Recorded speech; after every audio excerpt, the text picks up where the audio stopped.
নমস্কাৰ এই মুহূৰ্তত কৃষকসকললৈ দিবলৈ ওলাইছো ডাঙৰ খবৰ তো যিসকল কৃষকে পিএম কিষাণ আঁচনি 2000 টকা পোৱাৰ বাবে পিএম কিষাণ আঁচনিত আবেদন কৰিছিল সেই সকল কৃষকে ভিডিঅ'টোত ক্লিক কৰিছে যদি অনুগ্ৰহ কৰি ভিডিঅ'টো স্কিপ নকৰি প্ৰথমৰ পৰা শেষলৈ চাই থাকিব কিয়নো আহি গ'ল পিএম কিষাণ আঁচনিৰ নতুন লিষ্ট তো এইখন লিষ্টত আপোনাৰ নাম অন্তৰ্ভুক্ত হৈ আছে নে যদি চাব বিচাৰে তেন্তে কেনেকৈ চাব শিকিবলৈ অনুগ্ৰহ কৰি ভিডিঅ'টো স্কিপ নকৰি প্ৰথমৰ পৰা শেষলৈ চাই থাকিব লগতে মোৰ চেনেলত নতুন হলে প্লিজ চেনেলটো সাবস্ক্ৰাইব কৰি মোৰ লগত থাকিব ভিডিঅ'টো ভাল লাগিলে অনুগ্ৰহ কৰি শেয়াৰ কৰি আপোনালোকৰ বন্ধুবৰ্গকো চোৱাৰ কাৰণে সুযোগ প্ৰদান কৰিব তো ইয়াৰ কাৰণে প্ৰথমে নিজৰ মোবাইলৰ ক্ৰোম ব্ৰাউজাৰটো ওপেন কৰিব ক্ৰোম ব্ৰাউজাৰ ওপেন কৰি ইয়াতে সাৰ্চ বাৰ লিখিব pmkisan.gov.in এইখিনি লিখি প্লাই নিজৰ মোবাইলত সাৰ্চ কৰি দিব সাৰ্চ কৰি দিয়াৰ লগে লগে আপোনালোকৰ সন্মুখত এনেকুৱাকৈ অফিচিয়েল ৱেবসাইটটো ওপেন হ'ব ওপেন হোৱাৰ পিছত স্ক্ৰল ডাউন কৰি অকমান তলত আহিলে ইয়াতে কেইটামান অপচন আপোনালোকে চাব পাৰিব তো অপচনবোৰ স্ক্ৰল ডাউন কৰি অকমান তলত আহিলে ইয়াতে এটা অপচনত লিখা চাব পাৰিব বেনিফিচিয়াৰী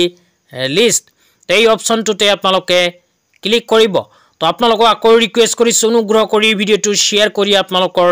বন্ধুবৰ্গকো চোৱাৰ কাৰণে সুযোগ প্ৰদান কৰিব তাৰ পিছত এনেকুৱা ইন্টাৰফেস আহিলে প্ৰথমে ষ্টেট অপচনত ক্লিক কৰি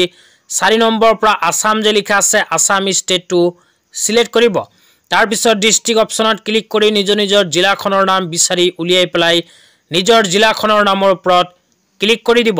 তো আপোনালোকে যেতিয়া নিজৰ জিলাখনৰ নামৰ ওপৰত ক্লিক কৰি দিব ক্লিক কৰি দিয়াৰ পিছত আপোনালোকে আকৌ সাব ডিস্ট্ৰিক্ট অপচনত ক্লিক কৰিব সাব ডিস্ট্ৰিক্ট অপচনত ক্লিক কৰি নিজৰ সাব ডিস্ট্ৰিক্টৰ নামটো সিলেক্ট কৰিব সাব ডিস্ট্ৰিক্টৰ নামটো সিলেক্ট কৰাৰ পিছত ব্লক অপচনত ক্লিক কৰিব ব্লক অপচনত ক্লিক কৰি নিজৰ ব্লকৰ নামটো সিলেক্ট কৰি দিব তো ব্লকৰ নামটো সিলেক্ট কৰি দিয়াৰ পিছত আপোনালোকে আকৌ এনেকুৱা ইন্টাৰফেস চাব পাৰিব সোৱাৰ পিছত ভিলেজ অপচনত ক্লিক কৰি নিজৰ ৰেভিনিউ ভিলেজৰ নামটো ইয়াতে সিলেক্ট কৰি দিব তো ৰেভিনিউ ভিলেজৰ নামটো সিলেক্ট কৰি দিয়াৰ পিছত আপোনালোকে ৰাইট সাইডত লিখা চাব পাৰিব গেট ৰিপৰ্ট তো গেট ৰিপৰ্ট যে লিখা আছে গেট ৰিপৰ্ট অপচনত ক্লিক কৰি দিব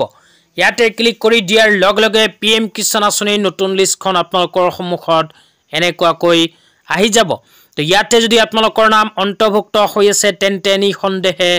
পিএম কিষাণ আঁচনিৰ 19 নম্বৰ কিস্তিৰ 2000 টকা লাভ কৰিব লগতে এইখন লিষ্টত যদি আপোনালোকৰ নাম নাই তেন্তে পিএম কিষাণ আঁচনিৰ 19 নম্বৰ কিস্তি 2000 টকা আপোনালোকে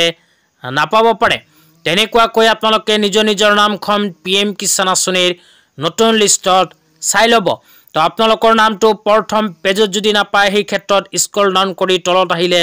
ইয়াতে 1 2 3 এনেকুৱাকৈ লিখা চাব পাৰিব তো 2 নম্বৰ অপচনত ক্লিক কৰি দ্বিতীয় পেজত চাব পাৰিব 3 নম্বৰ অপচনত ক্লিক কৰি